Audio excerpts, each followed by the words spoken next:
Near closing, Caleb Mercer was stoning a seer under a bench lamp while his daughter slept in the back room, backpack against a soda crate. The bell over the door gave one dry ring. A woman stepped in wearing rain on her coat and a Colt Commander at her hip like it belonged there. She set the pistol on the glass. Triggers dragging. Caleb didn't touch it. Holster burn at the muzzle. Fresh brass on the ejection port. Her eyes checked window, then the alley mirror. He wiped his thumb on his flannel cuff. This piece has been worked on. Mara took the pistol back with 2 fingers, checked the chamber out of habit, and slid it into the leather at her waist. How long? Caleb looked at the drag line she'd worn into the counter glass with the edge of the magazine baseplate. Tomorrow night. She nodded once, turned, and crossed out into the rain without offering a last look. The bell gave that same dry note behind her. Caleb watched the alley mirror a second longer than he needed to. Dark sedan at the curb. Engine running. No parking sticker. New Michelins. State contract money, or something close to it. In the back room, Ellie shifted under an army blanket and kept sleeping. Caleb lifted the lamp, angled it toward the doorway, then looked down at the faint crescent of oil she had left on the glass. Synthetic. Low smoke. Not shelf-bought. Across town, the sedan rolled beneath the blue-white wash of a corporate sign that read Vail Stratton Risk Management in brushed steel letters. The building had mirrored windows, a flagstone entry, and the kind of landscaping that got watered before dawn so nobody saw what it cost. Mara came through a side door, wet cuffs dark against her wrists. She passed framed photos of flood relief, executive protection details, men in polos unloading bottled water for cameras. Clean hands in every picture. Upstairs, the conference room smelled of burnt coffee and carpet glue. A wall screen held a site map of Mercer Arms and Repair, the block around it, adjacent parcels highlighted in soft green. Redevelopment phase lines. Tax assessments. Licensing exposure. At the end of the table sat Nolan Voss, silver tie, watch face turned inward. Beside him, a legal pad with no notes on it. Well, he said. Mara set the Colt on the table. He noticed the trigger job. Voss's jaw moved once. Did he recognize you? No. That was not the full answer, and both of them knew it.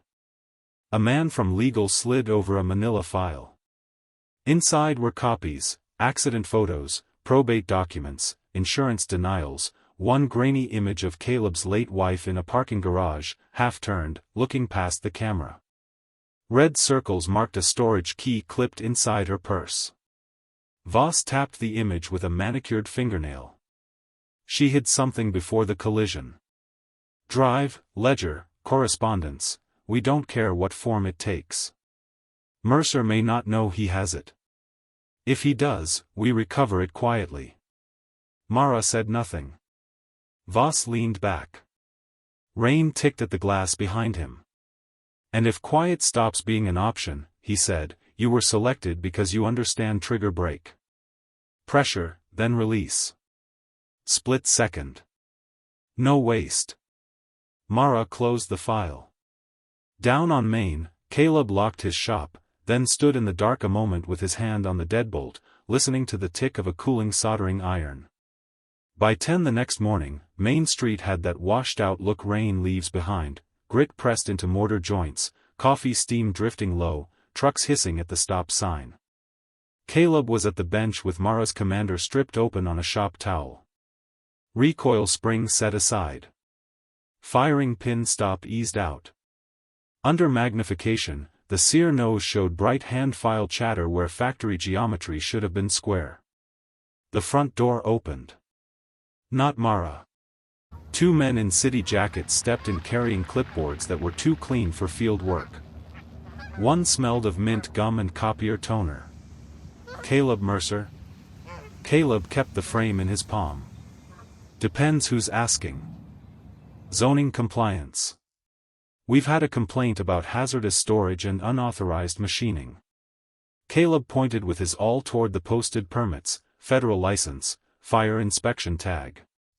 All current. All level. The taller man wrote nothing down. He just looked past Caleb toward the back room where Ellie's crayon sat in a coffee can. Outside, a black SUV idled at the curb. By noon, a woman from the bank called about a review of his line of credit. At 1:30, a supplier said his parts order had been delayed pending account verification. At 3, a man in a tailored coat stood across the street pretending to study the empty hardware building with a rolled site plan under his arm. When the bell rang again, Mara came in carrying no umbrella. Her eyes moved once, took in the inspector's fresh boot prints still drying on the floorboards, the untouched coffee by Caleb's vice, the open pistol on the towel. "Bad time?" she asked. Caleb fitted the sear back against the hammer hooks and looked at her over the lamp. "Seems everybody remembered my address today." Mara said nothing. That bothered him more than usual. Caleb slid the commander's slide back onto the frame, feeling the rails settle with a whisper. He held the pistol toward the window light and worked the action twice, slow, listening to the internals move. "Whoever worked your sear knew what they were doing." He set it down. "Problem is, they shaved the geometry for speed. Less creep, less warning." He looked at her. "Military armor wouldn't do that. Contract shop might." Mara's hand stayed at her side. Caleb turned the pistol and tapped a small stamp near the serial, a triangle inside a circle, faded but legible under oil. "Seen this mark once before. 3 years back. Different gun, same hand." He let that sit. Mara's breathing changed, just slightly, a half-beat longer between inhale and exhale. "My late wife had a revolver. Came back from a repair she never ordered." Caleb wiped his thumb on the shop cloth. "Same stamp." He pushed the commander across the glass toward her, grip first. "Trigger's clean now. Proper geometry. Should break around 4 pounds, no drag." Mara picked it up without checking it. Caleb held her gaze. "You already knew that, though." She left without paying. The sedan was gone from the curb. The storm came in sideways around 5, rattling the shop windows and knocking out 2 streetlights on the corner. Caleb was locking the register when his phone buzzed. Ellie's after-school ride couldn't make the bridge crossing. He found her waiting under the awning of the grocery, backpack pulled over her head, sneakers dark with rain. Mara was already there. She stood 6 feet away, no umbrella, watching the street like she was waiting for someone else. When Caleb's truck pulled up, she looked at Ellie, then at him, and something shifted behind her eyes. "Storm took out the signal on 5th, Mara said. "Traffic's not moving."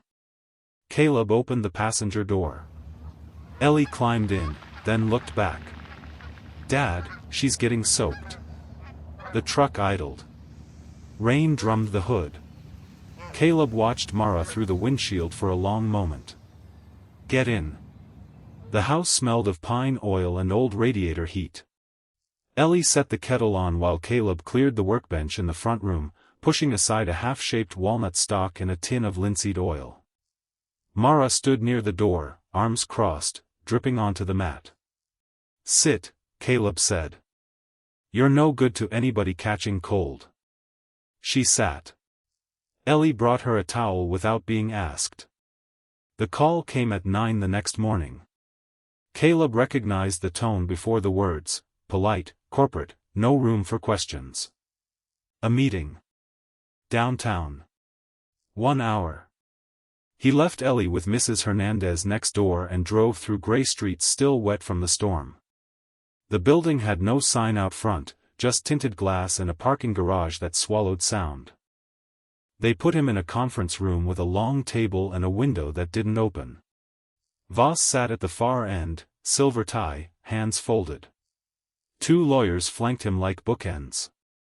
Mara stood near the door, face empty, hands visible. A file sat open on the table, photos of his wife, the storage key, the shop's financial records. "Mr. Mercer," Voss said, "this can be simple." Caleb looked at the photos, then at Mara. She didn't blink. He thought about Ellie's crayons in the coffee can. The kettle whistle. The way Mara had held the towel like she'd forgotten how warmth worked. "I know what you are," Caleb said, not to Voss. Mara's hand drifted toward her hip. "I know what you can do." He exhaled slowly. "And I love you anyway." The room went silent. Mara's fingers stopped moving. Voss leaned forward. "Excuse me?" Voss reached for the file. Mara moved first. One shot cracked the room, loud and flat in the sealed air. Glass jumped. Voss screamed, clutching his wrist, blood soaking his cuff where the bullet pinned his hand to the table beside the storage key. Mara slid the drive across to Caleb. "Your wife kept copies." By dusk, detectives were boxing records while news vans crowded the curb. Fraud, coercion, wrongful death reopened. Weeks later, Ellie slept in back while Caleb reset a customer's trigger at the bench. Clean wall. Steady pressure. True break. Life breaks clean under honest pressure too.